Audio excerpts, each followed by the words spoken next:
Hello and welcome to TaiwanPlus's US election news special. I'm Reece, and thanks for joining us. Final polls have just closed in the United States and votes are being tallied in one of the most tightly fought presidential elections in the country's history. Let's take a look at the latest results. With more than 100 million votes counted, Republican candidate Donald Trump is closer to achieving the 270 Electoral College votes needed to win the White House. The Associated Press is reporting Trump has 230, while Democratic hopeful Kamala Harris is trailing at 210. Trump has won North Carolina, and some outlets are reporting a win in Georgia too. He's also leading in other key battleground states, including Arizona, Michigan, and Pennsylvania. Americans in Taiwan are eagerly awaiting the results of the US presidential elections. Tiffany Wong went to meet some of them at a watch party here in Taipei. Democrats abroad are gathered here at this bar in Taipei, watching as the polls close in the U.S. and the votes start rolling in. The Americans I spoke with, from exchange students to longtime immigrants, said that they've all casted their vote from Taiwan in hopes that their voices can be heard thousands of miles away from home. I personally don't have the anxiety that I did 4 years ago. I am quite confident that we are going to have a shutout. And I'm just happy to have my breakfast and enjoy the time with my fellow patriots. My hope is that we'll be like a more unified country. My hope is that, of course, Kamala Harris wins. I think that a Trump presidency would be quite disastrous for the country.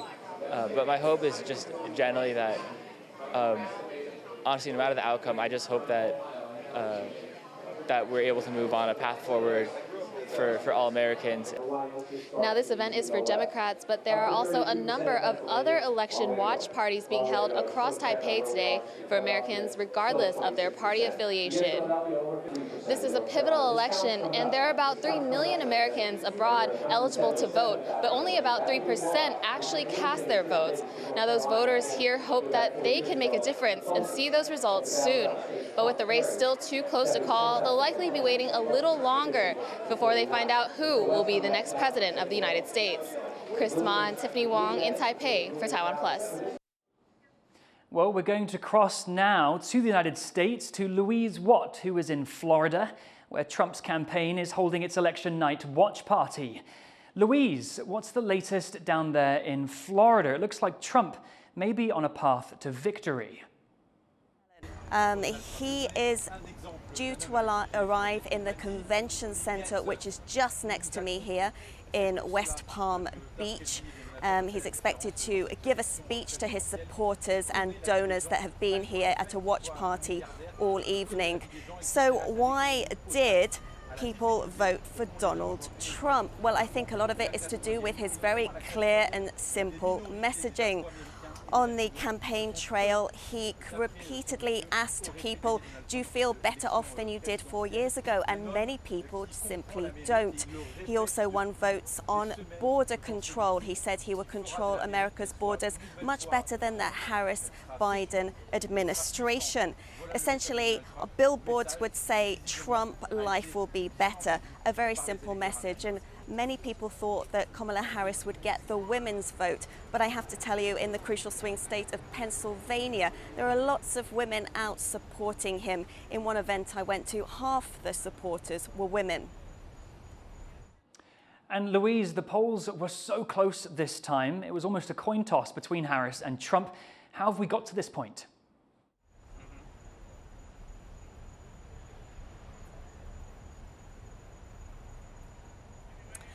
Well, according to exit polls, the top priority for voters was not the economy as expected. That was actually number 2. Number 1 was democracy, the state of the US democracy. Now, you may think that would translate into support for Harris, because Trump has repeatedly threatened that if he were to be president, he would use the institutions of government to go after his political enemies. And of course, he refused to accept the results of the 2020 elections, where he lost to Joe Biden. But actually, on the campaign trail, Trump has painted the Democrats out to be destroying the country. And of course, Trump supporters see themselves as patriots, making America great again. Now, whoever won, there were predictions that there would be violence. I think a lot will depend on what Donald Trump says in the coming few minutes at the convention center, whether he holds out an olive branch to Americans, whether he says he'll be a president to all Americans, or if he takes a more confrontational tone. But what's clear, in this election, there have been two very different visions of how America should be going forward, and it's going to be hard to reconcile both visions over the next 4 years. Thanks for those updates, Louise. We'll be keeping a close eye on the situation. That was Louise Watt reporting from Florida.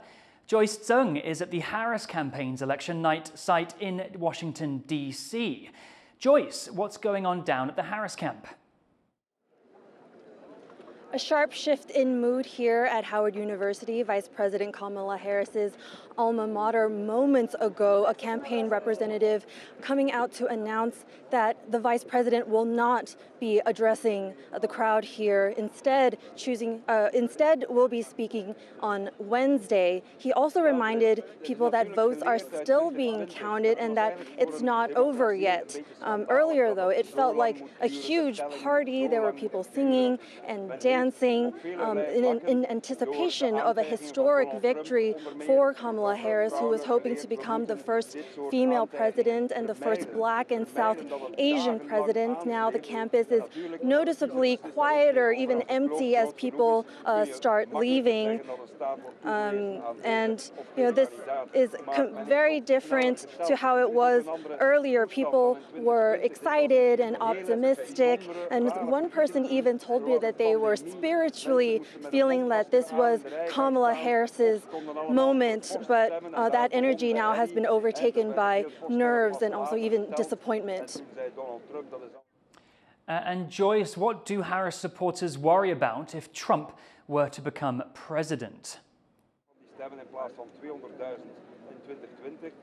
Well, we've been speaking to Democrats in New York and Massachusetts and now in D.C., and there's a genuine concern that Trump is a threat to democracy. They point to his efforts to overturn his loss to Joe Biden in 2020. Harris herself has warned that Trump is, quote, unstable and obsessed with revenge. This is not just a problem for domestic politics, but also possibly foreign relations. Harris has pointed to Trump's open admiration for dictators, saying that this would jeopardize what she calls the earned authority of the United States, something that she's experienced while meeting global leaders as vice president. Her supporters sharing that concern that a second Trump presidency could change U.S. democracy and also its global standing. Well, thank you, Joyce. That was Joyce Tseng reporting from Washington, D.C. Now, let's take a look at how voters were feeling as polls closed earlier today. Rosie Greninger reports. Vote counting is well underway for one of the tightest presidential battles in U.S. history. Millions of voters headed to the polls to make their choice for the country's next leader, deciding on the direction of the United States for the next 4 years.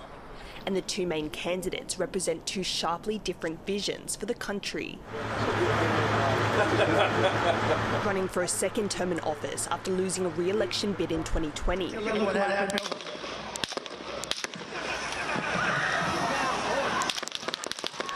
And surviving 2 assassination attempts, Republican candidate Donald Trump cast his ballot in his home state of Florida. In the 4 years since his presidency, Trump's had 34 felony convictions, but he's not lost support among his base with his message of putting America first and protecting its democracy by tightening rules on immigration.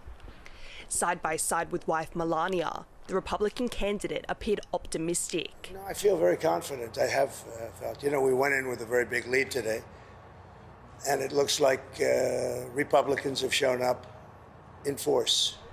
After losing the polls in 2020, he alleged cheating and called on his supporters to protect their vote, which resulted in deadly riots as they attacked the Capitol. Vowing to unite a divided country, Democratic candidate Kamala Harris ran a historic campaign. The incumbent vice president of Jamaican and South Asian descent could be the first woman to win the presidency. Her policies have been attacked as too liberal, while Trump has taken aim at her handling of the US border. On Election Day, Harris was greeted by cheering crowds at the DNC headquarters in Washington, D.C. This truly represents the best of who we are. Just reaching out to folks, letting them know that we're all in it together, reminding them of the power of their vote, through their voice. This is just the best. And I just thank you all so very much. Nationwide voting has been mostly orderly, despite bomb threats at some polling stations across the country. Threats the FBI say are not credible and originated in Russia, as state authorities called for calm. Because we understand how polarized America is, and we know how sometimes people want to take advantage of that, and a lot of that is foreign state actors that don't have our best outcome in their hearts. Despite those disturbances, there was a huge turnout in key battleground states, where Trump and Harris are neck and neck. Voters expressing mixed feelings about the candidates, with key issues on their minds including the economy, immigration, abortion, and the fate of democracy. I voted for her, Kanye Harris, because I don't think it's right for anybody to dictate to women what to do with their bodies. We have enough problems as it is of just being a woman. So I don't think it's right for anybody to dictate to any female to tell them what to do with their body. Today I voted for Donald Trump, and I really disagree with all of his policies, and my convictions align with his beliefs a little bit more than the other party. So voters are now watching as some of the country's 50 states are called, but tallies in the 7 swing states are the main focus. Outcomes in Arizona, Georgia, Michigan, Nevada, North Carolina, Wisconsin, and Pennsylvania are thought to hold the keys to the White House. The results could take days to be finalised and are now in the hands of ballot counters across the country. Dolphine Chen and Rosie Greninger for TaiwanPlus. US voters have also cast ballots for 34 of the country's senators and all 435 of its representatives. Democrats lost their narrow hold on the Senate, with Republicans winning at least 51 seats. Republicans are also trying to defend their slim hold on the House of Representatives. They are now in the lead, with at least 183 seats won. As the presidential election plays out in the US, TaiwanPlus hit the streets of Taipei to see how people here think the results will affect them and to get their thoughts on the candidates. 我对川普比较有印象。假如觉得是川普上来的话，在这方面，我们台湾的感受到的军事准备的那个压力和张力，应该会比现在会再强烈一点。那因为他本身也是比较奔放、比较刺激型的总统。那另外一个民主党候选人，因为平常就比较没有特别 follow， 所以对他的印象很模糊。我记得川普应该是对中强硬派是吗？贺锦丽好像比较可能稍微柔和一点之类的。 川普的话呢，我觉得某种程度代表了真正美国人的一个形象跟心声。虽然他的某些想法跟理念我不是那么认同，但是我觉得对于美国人，他蛮能够代表在地的美国人。我觉得川普这个人很难真的信任他，然后不太知道说他真正相信的价值是什么。感觉很喜欢讲说哪个国家应该要付他钱嘛，他很一贯的就是觉得就是其他国家欠美国很多那种感觉啦。那相对来讲，贺锦丽比较像是一个正常的政治人物，不会把这些话讲得那么明白。 Thank you for joining us here at TaiwanPlus. I'm Reece. Take care and see you next time.